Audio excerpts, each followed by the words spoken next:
Сайн байна уу? Та бүхэндээ Sendly аппликейшнээр Австрали улсаас бүртгэлээ хэрхэн баталгаажуулах зааварчилгааг хүргэж байна.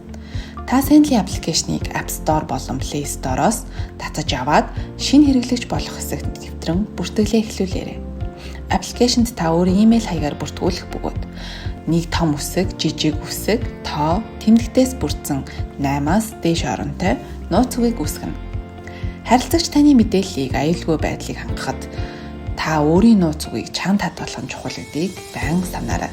Таны бүртгүүлсэн имэйл хаягт бид баталгаажуулах кодыг илгээх бөгөөд энэхүү кодыг оруулж та цааш бүртгэлийг үргэлжлүүлнэ. Sendly аппликейшны үйлчилгээний нөхцөл нь та бидний хооронд байгуулж байгаа гэрээ учраас та бүрэн танилцаж зөвшөөрөөрэй.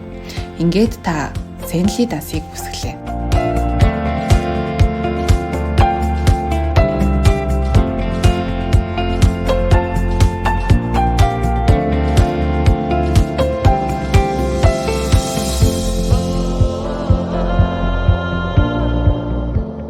Харин одоо харилцагчийг таньж мэдэх хэсэг буюу таны хувийн мэдээллийг баталгаажуулах болно. Өөрийн овог, нэр, хаягийн мэдээллийг оруулж эхний хэсэг баталгаажна.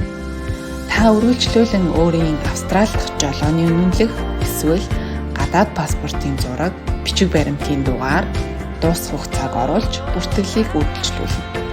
Энэхүү бүртгэл баталгаажуулах процесс буюу харилцагчийг таньж мэдэх процесс Австралийн хамтран ажиллагт талд шалгагдаж байгаа болдог. Дээрх мэдээлэл баталгаажсны дараа хүлээн авагчийн мэдээллийг бүртгэж шилжүүлгээ эхлэх боломжтой.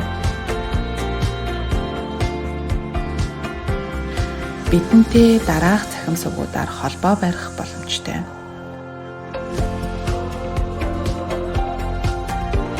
Sendly аппликейшнийг сонгосонд баярлалаа.